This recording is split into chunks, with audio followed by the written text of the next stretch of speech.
Hello, everyone. Hope you're well. Welcome back to the Sanderson Show for MMA Monday, where we'll be featuring and talking about UFC 308. Max Holloway, Robert Whittaker. Has there been a change in the guard in the UFC? Also, Matchmaker Monday, where I play the role of Sean Shelby and come up with some potential fights for the future. If you haven't already, please do smash that like button. Massive shout out to you guys in the comments. Shout out to John Conway. Shout out to Kickers. Shout out to Calvin. Shout out to Big Yard. And shout out to Jamie Phillips. Go subscribe to Jamie's channel as well, people. Shout out to Chris Brack as well. Yes, we're going to speak about Whittaker's jaw because he's actually come out and actually given a perspective of what's actually happening. Whittaker has actually spoken about it. I'll see if I can actually play the clip because I don't want to get copyrighted. Shout out to a man like Matt who actually showed me the clip of Whittaker. It's not jaw, it seems, and Whittaker has spoken, so we will speak about it in a bit more detail. In fact, yeah, I have it, so I will hopefully be able to play that without any repercussions. If I do get repercussions, then you know it is what it is. So let us talk. UFC 308 billed as one of the best cards of the year. For me, had the most intriguing fight of the year between Max Holloway and Topuria, the main event, and we'll start with there. Obviously, a great fight, a great fight in my opinion, for as long as it lasted. Max was doing his thing, starting to get into his flow state. Ilya started really well, and landing some really good leg kicks, and was missing Max Holloway by a couple of centimeters when he was throwing combination punches. Ilya's guard was so good. Anytime Max tried for a head kick, automatically blocked. But also Max keeping his right, I'm doing my left to you, be my right hand, keeping his right hand high to avoid the left hook as well. It was playing out into a fascinating fight. But then the equalizer happened. And Topuria's power, I kept on saying it in the lead up, Topuria's power is not to be joked with. And it's not just the power, because we've seen Max get hit by some of the heaviest hitters in the game. Conor McGregor, Dustin Poirier twice, Justin Gaethje, the list goes on, Anthony Pettis. It's Topuria's accuracy and time which make him so deadly. He is phenomenal. And I said this after the fights. I'll say it here. If they can't make Ilya a superstar when he's already a star, then something's going on at the UFC that can't be explained. He has got everything going for him. He's unique, not just in terms of how he fights, but him as a person, as a character. He has his own like cliches in terms of he's got the rose, he's got the emblem, the T emblem, how he dresses, how he talks, the confidence, the cockiness with it as well. Like he's just the full package. Like if you were to build a fight, like he's a fighter who's not shy of getting hit. He takes a punch well. We saw Max land on him clean a couple of times. Takes a punch well. He's willing to take a punch to give one. He literally is the mini version of Alex Pereira at the moment. And look, I'm going to make a bold statement, and I'll double down on this at the end of the year when me, Luke, and Jamie inevitably speak about the end of the year awards, etc. I'm going to double down on it. I'm going to say it now, and I know it's going to be controversial, but hey ho, here we are.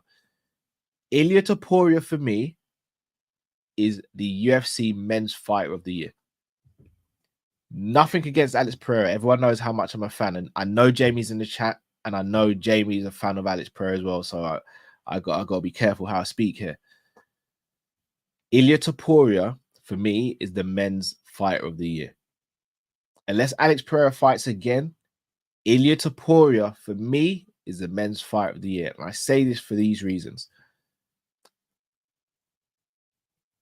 Alex Pereira's strength of schedule is phenomenal. Alex Pereira fighting and defending his belt 3 times in a year is phenomenal. But I'm going to break it down to show you why. And this is not me trying to discredit Alex Pereira. It's me trying to bolster Ilya Topuria's claim. Alex Pereira beat his first opponent, who was Jamal Hill, at UFC 300. With all due respect to Jamal, and again, I'm a fan of Jamal, I don't think anyone would sit here and go, Jamal's an elite fighter. Ex-champion and a very good fighter, but no one would say he's elite. So that's the first person he beat. Then he beat Yuri, Again, Yuri, phenomenal fight. One of my favorite fights to watch. One of the most exciting fighters in the UFC to watch. Alex already had a victory over him. And it was quite a short notice fight. And then Khalil Roundtree Jr. Again, a fight that I begged to happen. I got my wish. And I actually thought Khalil would beat Alex because of his style and because of Alex's style. But Alex obviously came through that. But Khalil Roundtree was ranked number 8 going into that fight and had only beaten one top 10 opponent, which was Anthony Lionheart Smith, if I'm not mistaken. Jamal Hill, if I'm not mistaken, had only beaten 2 top 10s, and that was Johnny Walker and Glover. Thiago Santos was top 10 when he beat Santos as well. I don't think Yuri, Jamal, or Khalil are elite fighters. Phenomenal fighters, exciting fighters. I don't think any of them are elite. And now I know the caveat of Alex Volkanovski is going to be, but he got head kick knocked out and then returned too fast. I think Ilya, by beating Max, put all of that to bed. Volkanovski could take a year off. If Ilya lands on you, you're going to sleep. You're going to hit the canvas. We've seen it with Bryce Mitchell, he hit the canvas. Josh Emmett hit the canvas. Jai Herbert hit the canvas. Alex Volkanovski hit the canvas. And the best chin in MMA. The best chin in MMA. Still the best chin in MMA. Flatlined. Dealt with by Topuria. For him to KO finish Alexander Volkanovski and Holloway in the same calendar year, inside 3 rounds for both, is insane. So what I'm basically putting across is Alex Pereira has the quantity. For me, Ilya Topuria has the quality. Ilya Topuria, for me, is men's fighter of the year. So that's just my take on that. And yeah, interested to see where him and Max go next. But I'll speak about it in the later segment of this show. Co-main event. I said to Jay, I said to Luke, shout out to Luke as well, shout out to Jay, go subscribe to Luke's channel as well. Khamzat beats Rob, not because Rob's rubbish, it's just the wrestling's on a different level, and we all knew the takedown was coming. If you can go and take down Usman in the first round, you take down anyone. And he did that with Rob. And it was a brutal finish. And I remember when we were watching it for live, I said, wow, that's a quick tap. But look at the panic. There's a difference between a tap like this and a tap like that. That's a panic tap. That's yeah, you got me. I can't get out. You got me. That's a panic tap. That's a tap that's saying, save me. Something's going extremely wrong here. Khamzat is scary. Not just Khamzat. Humble Khamzat is scary. But I do want to debunk something that's going around, something that I actually thought was wrong with Whittaker. And that is that he hasn't got a broken jaw. I'm going to share my screen here and just play a clip from Robert Whittaker himself speaking about the situation. So just hang tight for me, please, guys, and just have a listen. But how do you feel health-wise? How's your teeth? I'm all right. Like, it wasn't the jaw, it's the teeth. The teeth got pushed in. I've always had the kind of like loose teeth. And they got looser. So, yeah, it is what it is. Part of the. It's not always glamorous in this job, but I get to go home. Congratulations to Chimaev, tough guy. A lot of respect for me, so I have a lot of respect for him. Yeah. And which moment did you actually broke your teeth? Can you remember? Was it him squeezing or was it before? No, it was the face crank. Like his forearm just went straight on the bottom tooth. I didn't have a moment to turn the head or anything. It was just on. It was on. It is what it is. I just got caught in a bad position, and the rest is history. But how do you feel health-wise? How's your teeth? So there it is. You heard it from the Reaper's mouth, literally. It wasn't a broken jaw. But the fact that he pushed his teeth in like that is scary. It's scary. And I remember Ben Askren before used to squeeze watermelons, and people would kind of laugh that stuff off and be like, I don't know if anyone's tried squeezing a watermelon. I might do it for fun a bit later, record it. You got to be a strong guy to squeeze a watermelon to break it. Khamzat, we all know, is super strong, but to do that to Whittaker, and granted, yes, he has got weak teeth, as Jay's pointed out in the comments. But I mean, goodness me, man. Khamzat is a problem. Khamzat's a real problem. And look, I was speaking to my brother Calvin. Shout out to Calvin this morning. Khamzat could be a 3-weight world champion before it's all said and done. I think there's 2 fighters in UFC who have a chance of doing it. At a stretch 3. For me, the 2 are Alex Pereira and Khamzat. I think Khamzat, if he really wanted to for a title fight, could go down to 70 and fight the winner of Shavkat and Bilal, and then could win the 85 belt against Strickland or Duplessis, and then you go and challenge yourself against the final boss, Alex Pereira. I think it could happen. And Ilya, maybe for me, is a bit too small to go and get welterweight at 5'7". But look, I'm gonna be honest, he's changed my view. I saw the problems that Volkanovski posed for Ilya in the first fight they had. Ilya versus Islam Makhachev. If Makhachev gets through against Sarukian and Ilya beats Volk for the second time, for me, I think you make that fight. There's no clear contender outside of Volk and Max at 145. If Islam beats, you know, I'm going too far with matchmaker. I'm going too far. All I'm saying is that fight in the future, yeah, I'm here for it. I really am here for it. In the third fight on the card was Ankalaev versus Rakic. Nothing to write home about. Ankalaev gets a win. In my opinion, definitely 2 rounds to 1. Just doesn't move me as a fighter, though. Very sound, very good technically. Just doesn't move me. And I'll be honest, for all the talk he's been given, or whether it's him or Ali Abdelaziz, I don't think he beats Pereira. He's not a grappler. I don't think he's just going to become a grappler. And he doesn't have the striking prowess of Alex Pereira. He leaves too many holes in his game for Alex Pereira not to capitalize. And Alex sets traps better than anyone. So yeah, I think it wouldn't be a good look for him. But he is, in my opinion, the deserving #1 contender. He should be getting that fight next. If he doesn't, then we've got to start questioning the merit and money argument when it comes to matchmaking and fights. You also had Lerone Murphy, one of our own, going up against Dan Ige, which was a very good fight. Lerone weathered the storm and then managed to get the decision win, unanimous on all the scorecards. And look, I keep on comparing Lerone Murphy to Leon Edwards. He's not the loudest in the division. He's not the most braggadocious, but he technically is a very good fighter. He doesn't have any holes in his game. I wouldn't say he's necessarily elite anywhere. He has no holes in his game, though. And he's going to be a real problem for these 145-pounders. And that division itself is really getting quite tasty. I take something back I mentioned a few minutes ago, and that's that there's no clear #1 contenders at 45 outside of Volk. Diego Lopez, Evloev, and Aljamain Sterling, they could change that narrative, because I think Diego Lopez should be fighting the winner of Evloev and Sterling to determine the next #1 contender after Volk versus Ilya 2. And then a fight that started off the card, and in my opinion, one of the best knockouts I've ever seen, and that was Shara Bullet. When it first happened, I did think it was a slightly quick stoppage, but watching it back,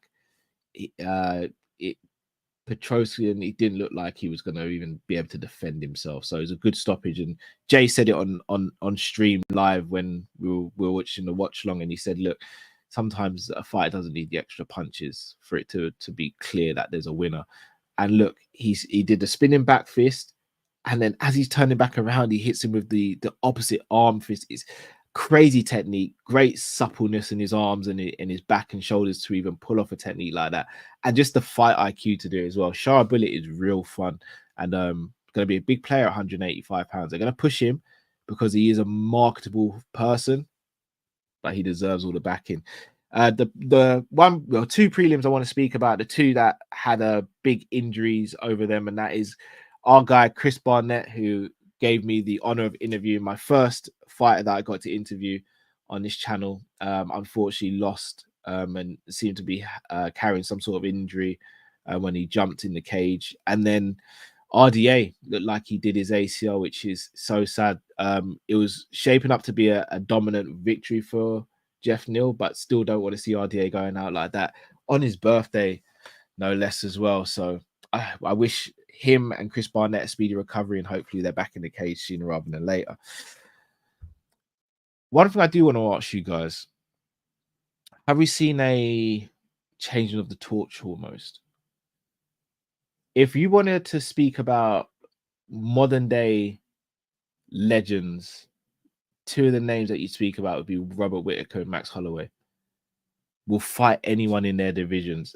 When it comes to Max, even a division up, will go in there and always leave it on the line, go out on their shield and fight to the absolute bitter end, and always give a good account of themselves. But to see them both get stopped in the fashion they got stopped by two uprising stars. I mean, you look at the men's flyweight division. Pantoja's been leading that, but you look at some of the fights coming through. It looks like some fighters are knocking on the door. Bantamweight, Marab and Sean have already kicked that door in. You look at featherweight now. Ilya's kicked that door in. Lightweight, Makachev, I don't see anyone beating him, but it wasn't that long ago. He was just a contender, and now he's kicked that door in. Bilal Muhammad and Leon and Colby and Usman, they've been at the top for a while. It looks like Shavkat's about to kick that door in potentially as well. 85, Dracus has kicked that door in. 205, Alex is doing what he's doing. Heavyweight, Aspinall's kicking that door in. Should in theory be the outright world champion. I think we're starting to see a change in the guard, and it's refreshing to see. But what I do hope the UFC does is give them the sort of promotion that they gave to the previous fighters. Get them on these mainstream talk shows. Get them on these mainstream radio shows. Get them on channels like Submission Radio and all these big channels, and get them on Ariel's channel. Just get them to a point where they elevate themselves and elevate the organization, because so far the promotion hasn't been great this year. Hopefully that changes. Hopefully that changes. I want to speak about Conor McGregor, who has started or sparked rumors that he's going to retire. Someone posted a post on X saying, look, why do you need to fight Conor? You've got a beautiful family, you're rich as anything, you've got a legacy that's already carved in stone. And Conor replied to that saying, yeah, you're right, goodbye. I think that's tongue-in-cheek. I don't think McGregor's going to retire.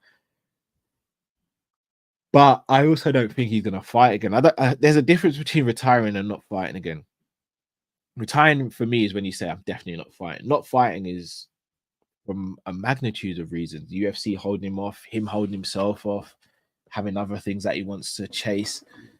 I just don't see him fighting in MMA again. I think he knows he can make stupid money in boxing. I think he knows he makes stupid money from his other business ventures. I think he'll always see himself as a fighter. And look, he'll probably get hyped when he saw things like the Ilya fight. And look, as soon as the Ilya fight finished, he tweeted out saying, call me. He said, call me. Now, again, who doesn't want to see that fight? But I doubt we see it. So on to Matchmaker Monday. I'm going to go through the card. So Shara Bullet, I'd like to see him face... I tell you, it would be a fun fight. I'm going to quickly bring up the rankings so you guys can see it, because I think there are some fun fights for Shara Bullet in this division potentially. But I do think now you can start to push him towards a top 15 opponent, personally. Let me find it. Bear me a sec. It's taking a while to load up. Just bear with me. In fact, you know, I'll go off the top of the dome then. I'd like to see Shara Bullet matched up with... I wouldn't mind seeing him in there with Michel Pereira. I know Michel Pereira just coming off the back of a loss, but I think that could be a really fun fight. Michel Pereira's got a lot of questions to answer, especially after his last loss to Anthony Fluffy Hernandez. But two fighters who like to stand up, two fighters that like to strike. I don't think Pereira would have to be worried about the takedowns. I think Shara Bullet versus Michel Pereira could be a really fun fight. Then you look at Lerone Murphy. Again, I say this not knowing if him and Arnold Allen have a relationship or a good relationship. But I know the UFC usually comes to London or the UK in around March time. Arnold Allen versus Lerone Murphy as a co-main event, or even a third fight on a UFC pay-per-view in London. Sign me up for that. I think that'd be a great fight for both men. For the co-main event, obviously Ankalaev, it has to be Pereira next. Like, if it's not Pereira next, then I don't know what more he's got to do to get a title fight. He can't just keep on beating contenders without getting rewarded for it. Whether you like his style or not, whether you think he's exciting or not, something's got to give, right? And for me, he deserves it. So him versus Alex Pereira. And then Topuria. I'm going to be shameful. I know I'm just going to contradict everything I've said. But this isn't what I think will happen. It's what I want to happen. Ilya versus Conor. Ilya versus Conor, man. If you're looking to build a star in Ilya Topuria, you try and get Conor to take that fight. Because Conor, in his eyes, will look at that as a winnable fight. He'll look at that as someone who's a sharpshooter, but he's 5'7". Conor's taller than him, got longer reach, and we know Conor is an absolute sniper in his peak. And look, I'll pose this question to you guys. Who in their peak at 145 wins the fight in their prime? Conor McGregor or Ilya Topuria? Because I'll be honest, I said this to Calvin. Unless you have genuine scary power or accurate power, and I use the term accurate power because you can have power but not necessarily be the most accurate. Unless you have accurate power, I don't think you trouble Topuria. And Conor had that in abundance when he was at 45. So for me, that's the fight I try and make. I know Volk said he gets title shot next, but look, Ilya can take a little divert, gives Volk a little bit more time to recuperate as well. Ilya Topuria versus Conor McGregor at 155. Who says no? Not me. Sign me up. And you know what? I'll even pay pay-per-view for it as well. You know where you can do that? You can go and sell out the Bernabeu with that fight. The Irish fans wouldn't have to travel too far to Spain. The Spanish fans are already there. People from the UK would be able to travel to that. I think people from America would travel for that as well. Ilya Topuria versus Conor McGregor in Spain at the Bernabeu at 155 pounds. Sign me up. So we will see. We will see what the UFC does next. We'll see what happens next. Wish for speedy recovery for Chris Barnett, RDA, and obviously Rob Whittaker. For Max Holloway, hope he bounces back. I do want him to take a bit of time out. He's been in two very, very tough fights this year. One against Gaethje, which obviously he got the viral knockout and put on like an all-time performance. And then this one where he's experienced his first stoppage loss. He spoke about going up to 55 as well. I'm not against it. He's accomplished everything at 45, apart from beating Volk and Ilya. But I think we see him and Volk one more time, maybe at 55, just for a fight, just where Max just tries to get that one back. So it'd be very interesting, very, very interesting. But people, if you haven't already, please do smash that like button. Subscribe if you're new to the channel. We'll be going live again tomorrow night for combat catch up. May have a few videos coming out for you today as well. So do switch on the notification bell if you haven't already. And yeah, always a pleasure. 308 is in the book. Topuria and Khamzat ushering a new era in, and it looks like it's a fun era that is going to be. Till I see you again, people. This has been the Sanderson Show. Mind how you go. Take care.